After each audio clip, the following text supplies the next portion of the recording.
नमस्ते मित्र आणि मैत्रिणींनो, कसे आहात सगळे. महा एक्झाम्स या यूट्यूब चॅनलवर तुमचं पुन्हा एकदा खूप खूप मनापासून स्वागत. तर मित्रांनो, मी आहे जयश्री आणि आज आपण पाहणार आहोत इयत्ता 7वी इतिहास या विषयातील पाठ क्रमांक 4 शिवपूर्वकालीन महाराष्ट्र. याआधी आपण इयत्ता 6वीचे सर्व पाठ अभ्यासलेले आहेत. त्यानंतर इयत्ता 7वीचे इतिहास या विषयातील 1 ते 3 पाठ ऑलरेडी आपण पाहिलेले आहेत. त्याचबरोबर महा TET विषयी जे महत्त्वाचे घटक आहेत त्या घटकांवरही आपल्या चॅनलवर व्हिडिओज आहेत. ते जर तुम्ही पाहिले नसेल तर त्याची लिंक मी डिस्क्रिप्शन बॉक्समध्ये देईल, जाऊन चेक करा, ते नक्कीच तुमच्या उपयोगाला पडतील. तर मित्रांनो, जर तुम्ही माझ्या चॅनलवर नवीन असाल आणि चॅनलला सबस्क्राईब केलं नसेल तर प्लीज सबस्क्राईब करा, शेअर करा आणि लाईक आणि कमेंट करा. चला तर मित्रांनो, वळूयात आपल्या आजच्या विषयाकडे. तर शिवपूर्वकालीन महाराष्ट्र या विषयी आपण बघणार आहोत. पुढे पाहूयात. चला तर मग सुरुवात करूयात.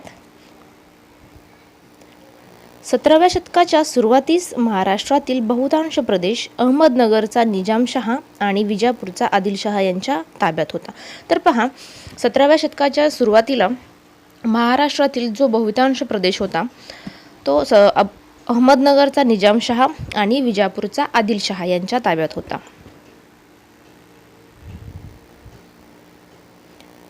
मोगलांचा खानदेशामध्ये शिरकाव झाला होता. दक्षिणेमध्ये आपला सत्ता विस्तार घडवून आणणे हे त्यांचे उद्दिष्ट होते. तर पहा, मुघलांचा खानदेशामध्ये शिरकाव झाला होता. दक्षिणेमध्येही आपला सत्ता विस्तार घडवून आणणे हे त्यांचे उद्दिष्ट होते. कोकणच्या किनारपट्टीवर आफ्रिकेतून आलेले सिद्धी लोकांच्या वस्त्या होत्या. त्याच काळात युरोपातून आलेले पोर्तुगीज, इंग्रज, डच व फ्रेंच इत्यादी सत्तांमधील सागरी स्पर्धा आणि संघर्ष तीव्र होत होता. त्यांच्या व्यापारासाठी बाजारपेठा काबीज करण्याची चढाओढ होती. तर पहा, कोकण किनारपट्टीवर आफ्रिकेतून आलेले सिद्धी लोक, त्याचबरोबर त्याच काळात युरोपातून आलेले पोर्तुगीज, इंग्रज, डच, फ्रेंच इत्यादी सत्तांमधील सागरी स्पर्धा आणि संघर्ष तीव्र होत होता. त्यांच्या व्यापारासाठी बाजारपेठा काबीज करण्याची चढाओढ लागली होती. कोणामध्ये? तर सिद्धी लोक, त्यानंतर पोर्तुगीज, इंग्रज, डच, फ्रेंच या ज्या इत्यादी सत्ता होत्या त्या सागरी स्पर्धा आणि संघर्ष त्यांच्यामध्ये सागरी स्पर्धा आणि संघर्ष तीव्र होत होता, कारण त्यांना व्यापारासाठी बाजारपेठा काबीज करायच्या होत्या. पुढे पाहूया. पश्चिम किनारपट्टीवरील गोव्यात आणि वसईत पोर्तुगीजांनी अगोदरच राज्य स्थापन केले होते.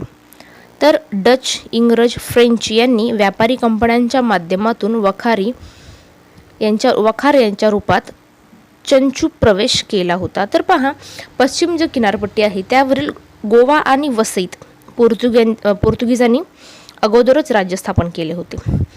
तर डच, इंग्रज, फ्रेंच हे जे होते यांनी व्यापारी कंपन्यांच्या माध्यमातून वखार याच्या रूपात चंचू प्रवेश केला होता.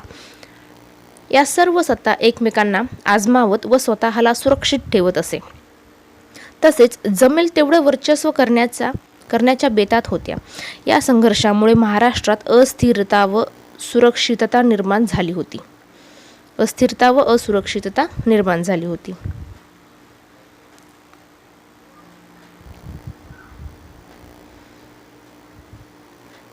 युरोपातील या वेगवेगळ्या लोकांना त्यांच्या शिरस्थानावरून टोपकर म्हणत. तर पहा, टोपकर कोणाला म्हणत असेल तर युरोपातील या वेगवेगळ्या लोकांना त्यांच्या शिरस्थानावरून टोपकर असे म्हणत असे.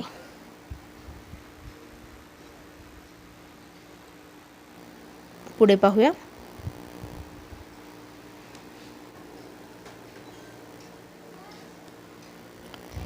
शिवपूर्व काळातील लोकवस्ती, प्रजा आणि राज्यकर्ते यांच्यामधील दुवा म्हणून कार्य करणारे अधिकारी, बाजारपेठा, कारागीर वगैरेंचे स्वरूप समजण्यासाठी गाव म्हणजे मोजा, कसबा आणि परगणा या भौगोलिक स्थानांची ओळख होणे आवश्यक आहे. तर अनेक गावांचा परगणा असे सामान्यतः परगण्यांच्या मुख्य ठिकाणाला कसबा म्हणत. तर पहा, परगणा म्हणजे काय, तर अनेक गावांचा परगणा होत असे. सामान्यतः परगण्यांच्या मुख्य ठिकाणाला कसबा म्हणत असे. त्यापेक्षा लहान असलेल्या गावाला मौजा म्हणत असे. तर पहा, हे व्यवस्थित समजून घ्या. परगणा म्हणजे काय, कसबा, मौजा म्हणजे काय. तर अनेक गावांचा परगणा होत असे, म्हणजे अनेक गाव मिळून परगणा होत असे. सामान्यतः परगण्यांच्या मुख्य ठिकाणाला कसबा असे म्हणत. कसबापेक्षाही लहान असलेल्या गावाला मौजा असे म्हणत. पुढे पाहूया, गाव म्हणजे मौजा. तर बहुतेक लोक गावामध्ये राहत गावाला मौजा असे म्हणत. तर पहा, गावाला काय म्हणत असे, तर मौजा म्हणत असे. बहुतेक लोक गावामध्येच राहत असे. तर पहा, पाटील हा गावचा प्रमुख असे. लोकांनी गावातील जास्तीत जास्त जमिनी लागवडीखाली आणावी यासाठी पाटील प्रयत्न करत असे. आता गावामध्ये तंटा होत असे तेव्हा शांतता निर्माण करण्याचे काम कोण करत असे, तर पाटील करत असे. त्यांच्या कामात मदत कोण करत असेल, तर कुलकर्णी करत असे. तर पहा, गावामध्ये तंटाखेळ होत असे तेव्हा शांतता निर्माण करण्याचे काम पाटील करत असे. त्यांच्या कामात कुलकर्णी मदत करत. जमा झालेल्या महसुलाची नोंद करणे हे काम कुलकर्णी यांचे असे. तर पहा, कुलकर्णी यांचे काम कोणते, तर जमा झालेला जो महसूल आहे त्याची नोंद करणे हे काम कुलकर्णी यांचे असे. पुढे पाहूया, गावामध्ये निरनिराळे कारागीर असतात. त्यांच्याकडे व्यवसायासंबंधीचे हक्क वंश परंपरेने चालत असत.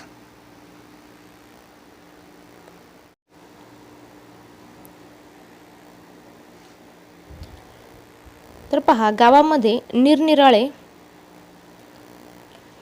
कारागीर असतात. त्यांच्याकडे व्यवसायासंबंधीचे हक्क वंश परंपरेने चालत आलेले असे. गावात कारागीर जो सेवा देत असत त्याबद्दल शेतकऱ्याकडून त्यांना शेतीतील उत्पन्नाचा काही वाटा मिळत. त्यास बलूत असे म्हणत. तर पहा, बलूत म्हणजे काय, तर गावात जे कारागीर होते ते कारागीर जो सेवा देत असे त्याबद्दल शेतकऱ्यांकडून त्यांना शेतातील उत्पन्नाचा काही वाटा मिळे त्याला बलूत असे म्हणत असे. पुढे आपण पाहूया, कसबा म्हणजे काय. कसबा हे एक मोठे खेडे म्हणजे खेडेगावात असे. सामान्यतः ते परगण्याचे मुख्य ठिकाण असे. तर पहा, कसबा हे एक मोठे खेडेगावात असे. सामान्यतः परगण्यांचे मुख्य ठिकाण म्हणजे कसबा होय. उदाहरणार्थ पाहूया, इंदापूर परगण्यांचे मुख्य ठिकाण इंदापूर कसबा. वाई परगण्यांचे मुख्य ठिकाण वाई कसबा. हे झालं उदाहरण. तर गावाप्रमाणेच कसब्यामध्ये मुख्य व्यवसाय शेतीच असे. तेथे सुतार, लोहार इत्यादी कुशल कारागीर असे. कसबा याला जोडूनच बाजारपेठ असे. शेटे व महाजन हे पेठेचे वतनदार कारभारी असत.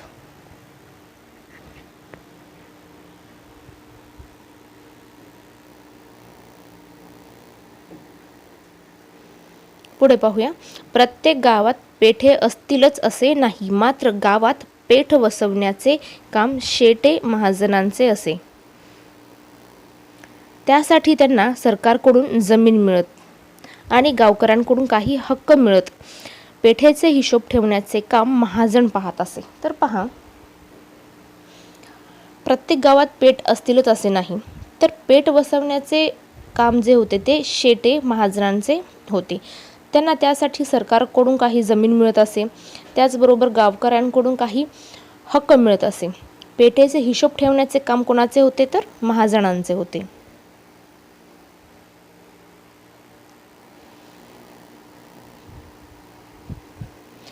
वीरमाता जिजाबाईंच्या आज्ञेनुसार पुण्याजवळील पाषाण येथे एक पेठे वसविले गेले. तिला जिजापूर असे म्हणतात.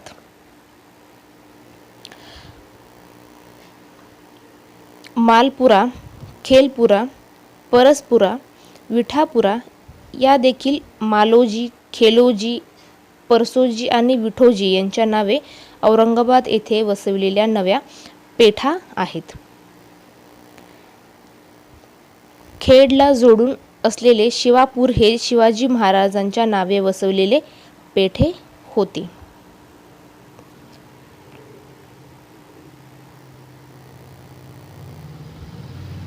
तर पहा, दोन खेडी स्वतंत्र आहेत हे दर्शवण्याकरता बुद्रुक आणि खुर्द या नावाचा उपयोग केला जातो. मूळ गाव बुद्रुक आणि नवीन गाव खुर्द. पहा, बुद्रुक म्हणजे काय तर मूळ गाव आणि जे नवीन गाव आहे त्याला खुर्द असे म्हणतात. वडगाव बुद्रुक, त्यांनी उदाहरण दिले वडगाव बुद्रुक आणि वडगाव खुर्द. वडगाव बुद्रुक हे मूळ गाव आहे. वडगाव हे मूळ गाव आहे, त्याला आपण बुद्रुक असे म्हणतो, म्हणजे वडगाव बुद्रुक. आणि जे नवीन गाव आहे वडगाव खुर्द असे म्हणतो. तर तुम्हाला बुद्रुक आणि खुर्द या नावाचा अर्थ समजला असेल. पुढे पाहूया. आता पुढे पाहूया परगणा म्हणजे काय. तर अनेक गावे मिळून परगणा होत असला तरी सर्व परगण्यातील गावांची संख्या ही समान नसे. तर पहा, अनेक गावे मिळून एक परगणा होत एक परगणा होत असला तरी सर्व परगण्यांची गावांची संख्या ही समान नसे. उदाहरण पाहूया. पुणे परगणा हा मोठा परगणा होता, त्यात 290 गावे होती. त्याचबरोबर चाकण परगण्यात 64 गावे होती. शिरवळ परगणा हा लहान होता, त्यात 40 गावे होती.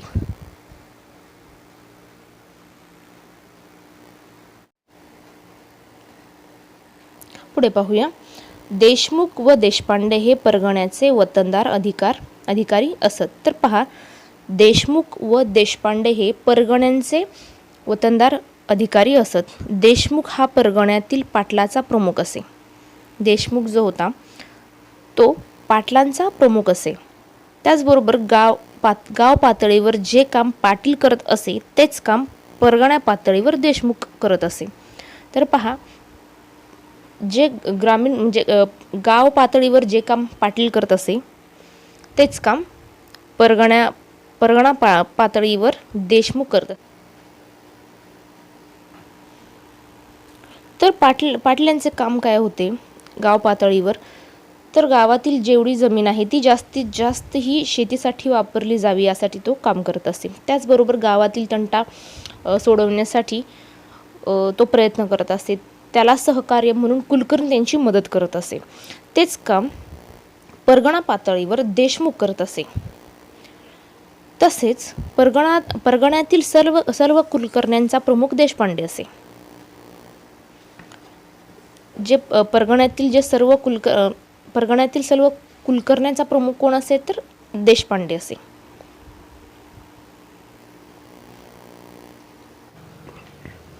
तर गाव पातळीवर कुलकर्णी कोणते काम करत होते तर जमा झालेला जो महसूल होता त्या महसुलाची नोंद करणे हे काम कुलकर्णी यांचे होते. तर तेच काम परगण्या पातळीवर देशपांडे करत असे. हे वतनदार अधिकारी रयत आणि सरकार यांच्यामधील दुवा होते. परगण्यातील गावावरती कधी परचक्र आले किंवा दुष्काळासारखी परिस्थिती निर्माण झाली तर रयतेचे म्हणणे सरकारकडे मांडण्याचे काम वतनदार करत असत. काही वेळा हे अधिकारी आपल्या अधिकाराचा दुरुपयोगही करत असे. ते कधी रयतेकडून अधिक पैसा जमा करत तर कधी रयतेकडून गोळा केलेली रक्कम सरकारकडे जमा करण्यास विलंब लावत असे. अशा वेळी प्रजा त्रसली जात असे.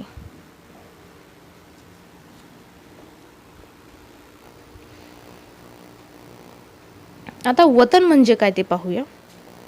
वतन हा अरेबिक शब्द असून महाराष्ट्रात तो वंश परंपरेने आणि कायमस्वरूपी उपभोगाची सारामुक्त जमीन अशा अर्थाने वापरली जाते. तर पहा, वतन हा शब्द कोठून आला तर अरेबिक शब्द आहे हा वतन. तर महाराष्ट्रात वतन वंश परंपरेने आणि कायमस्वरूपी उपभोगाची सारामुक्त जमीन अशा अर्थाने वापरला जातो. पुढे पाहूया. आता दुष्काळाचे संकट.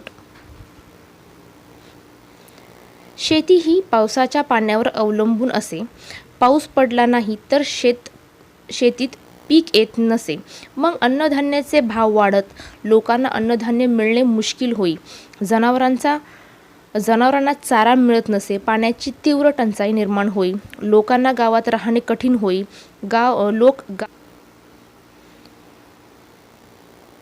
लोकांना गावात राहणे मुश्किल होई. लोक गाव सोडत लोकांवर परागंदा होण्याची वेळ येई. दुष्काळ हे रयतेला सर्वात मोठे संकट वाटे.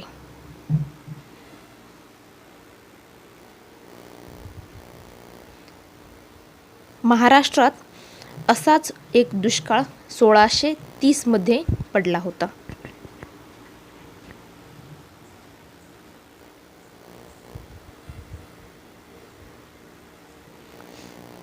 वारकरी पंथाचे कार्य. तर आता आपण वारकरी पंथांचे कार्य पाहणार आहोत. तर अंधश्रद्धा व कर्मकांड याचा समाजावर जबरदस्त पगडा होता. लोक दैववादाच्या आहारी गेले होते. त्यांची प्रथम प्रयत्नशील थंडावली होती. रयतेची स्थिती ही फारच हालाकीची होती. अशा परिस्थितीत समाजात चैतन्य निर्माण करण्याचे प्रयत्न महाराष्ट्रातील वारकरी पंथांनी केले. तर पहा, अंधश्रद्धा व कर्मकांडाचा समाजावर जबरदस्त पगडा होता. लोक दैववादाच्या आहारी गेले होते. त्याचबरोबर रयतेची स्थिती ही फारच हालाकीची झाली होती. अशा परिस्थितीत चैतन्य निर्माण करण्याचे प्रयत्न महाराष्ट्रातील वारकरी पंथांनी केले होते. महाराष्ट्रात संत नामदेव, संत ज्ञानेश्वर यांच्यापासून सुरू झालेली संत परंपरा समाजाच्या विविध स्तरातून आलेल्या संतांनी पुढे चालवली. या संत परंपरेमध्ये समाजातील सर्व स्तरातील लोक होते. उदाहरणार्थ संत चोखामेळा, संत गोरोबा, संत सावता, संत नरहरी, संत सेना, संत शेख महम्मद इत्यादी. त्याचप्रमाणे संत मंडळीत संत चोखोबांची पत्नी संत सोयराबाई आणि बहीण संत निर्मळाबाई, संत मुक्ताबाई, संत जनाबाई, संत कान्होपात्रा, संत बहिणाबाई शिरूरकर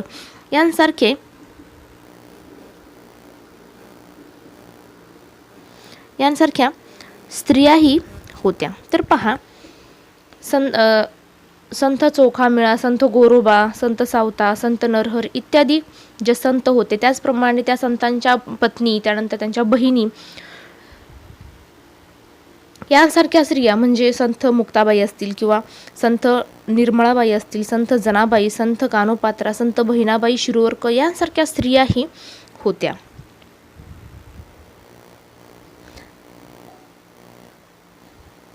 या संत चळवळीचे पंढरपूर हे केंद्र होते. हे त्यांचे दैवत होते. तर पहा, जो वारकरी संप्रदाय होता किंवा वारकरी पंथ होता, त्यामध्ये जे संत होते, या चळवळीमध्ये जे संत होते त्यांचे प्रमुख केंद्र हे पंढरपूर होते. तेच त्यांचे दैवतही होते. पंढरपुरात चंद्रभागेच्या काठी ही सर्व संत मंडळी आणि वारकरी भक्त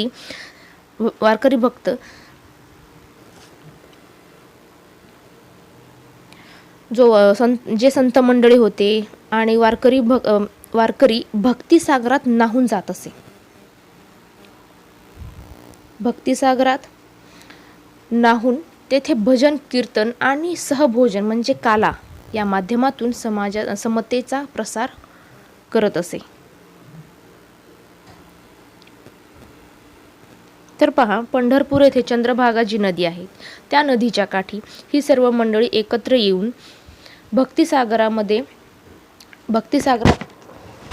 भक्तिसागरात न्हाऊन तेथे भजन कीर्तन करत असे.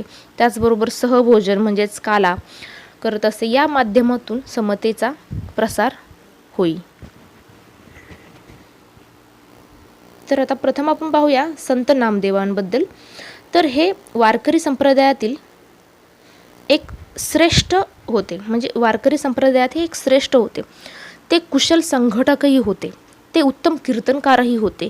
कीर्तनाच्या माध्यमातून त्यांनी सर्व जातीतील स्त्री पुरुषांना एकत्र करून त्यांच्यामध्ये समतेची भावना जागवली.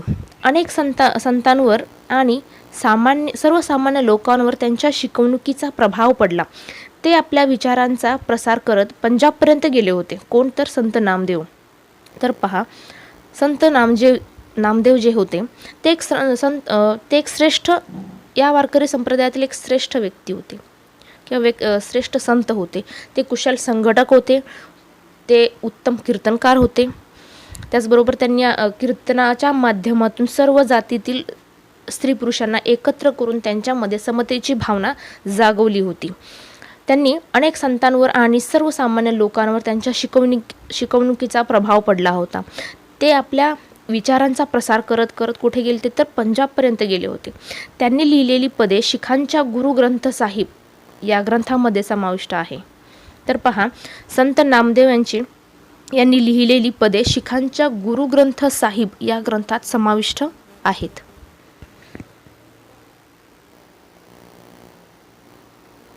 त्यांनी भागवत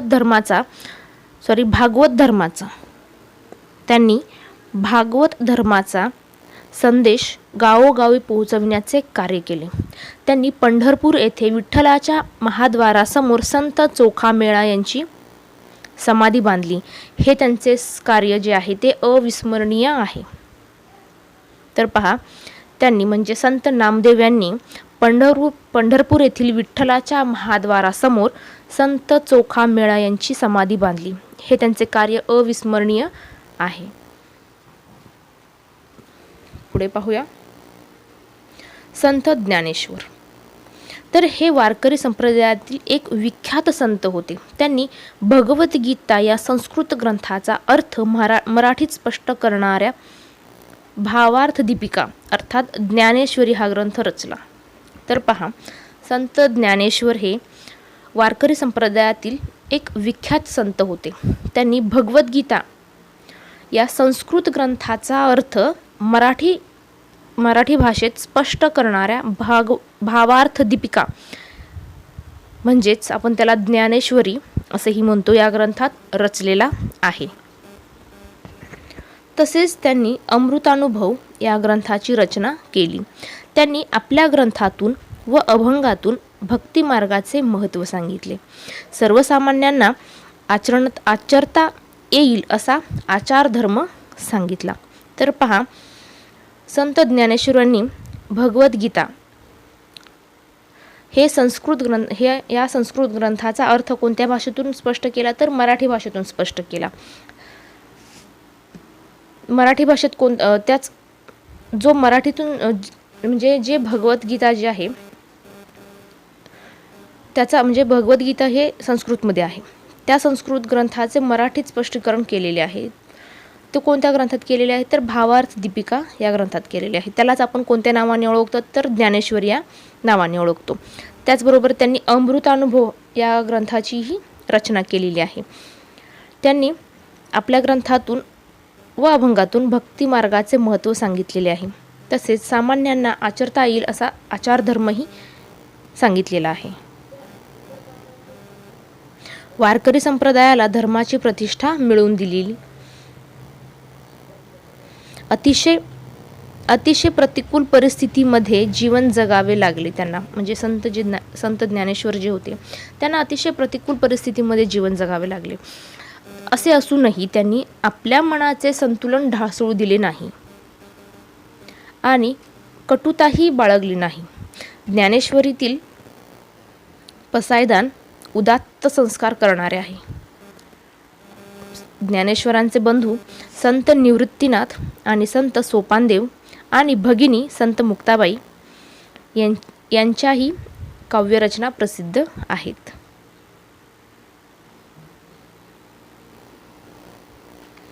पुढे आपण पाहूया संत एकनाथ. हे महाराष्ट्राच्या भक्ती चळवळीतील एक महान संत होते. त्यांचे साहित्य विपुल व विविध प्रकारचे आहे. त्यात अभंग, गवळणी, भारुडे इत्यादींचा समावेश होतो. त्यांनी भागवत धर्माची मांडणी सोपी व सविस्तर केलेली आहे.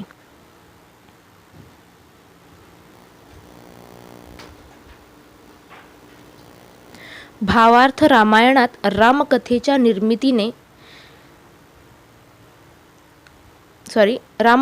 निमित्ताने लोकजीवनाचे चित्र रेखाटले आहे. त्यांनी भागवत या संस्कृत ग्रंथाचा भक्तिविषयक भागाचा अर्थ मराठीत विशद केला.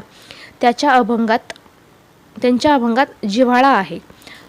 परमार्थ प्राप्तीसाठी प्रपंच सोडण्याची आवश्यकता नाही हे त्यांनी स्वतःच्या आचरणातून दाखवून दिले. ते खऱ्या अर्थाने लोकशिक्षक होते. त्यांनी मराठी भाषा कोणत्याही भाषेपेक्षा कमी नाही असे ते मानत. त्यांनी इतर धर्माचा तिरस्कार करणाऱ्यांवर कडक शब्दात टीका केलेली आहे.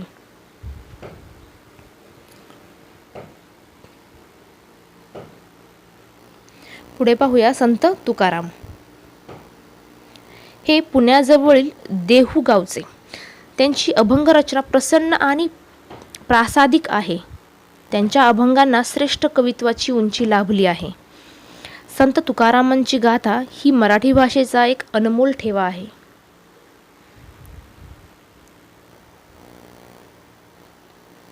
संत तुकारामांचे शिष्य आणि सहकारी विविध जाती धर्माचे होते.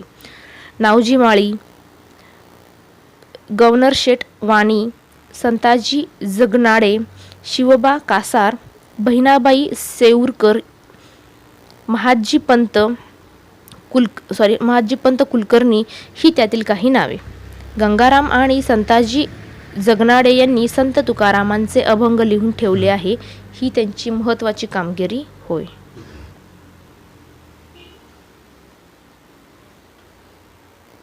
पुढे पाहूया संत कार्याची फलश्रुती.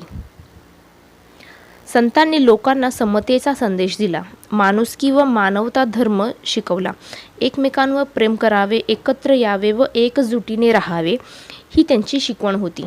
त्यांच्या कार्यामुळे लोक जागरूक झाले.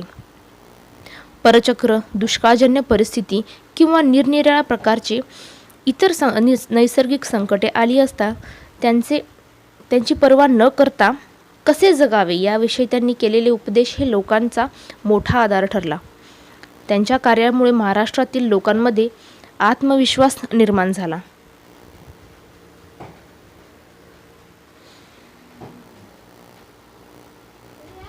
पुढे पाहूया स्वामी रामदास स्वामी. तर रामदास स्वामी मराठवाड्यातील जामगावचे. त्यांनी बलोपासनाचे महत्त्व स्पष्ट केले.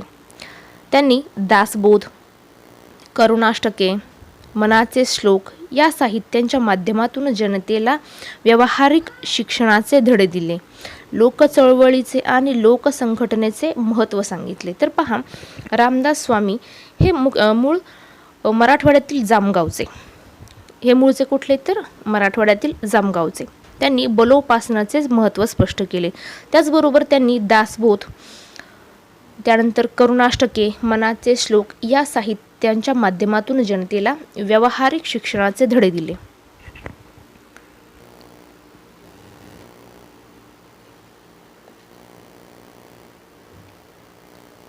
समर्थ संप्रदाय स्थापन केला. चाफळ हे या संप्रदायाचे केंद्र होते. तर पहा, रामदास स्वामी यांनी समर्थ संप्रदायाची स्थापना केली. या संप्रदायाचे केंद्र हे चाफळ हे होते. त्याचबरोबर रामाच्या आणि हनुमानाच्या उपासनेचा प्रसार केला. आपल्या विचारांच्या प्रसारार्थ त्यांनी भरपूर प्रवास केला.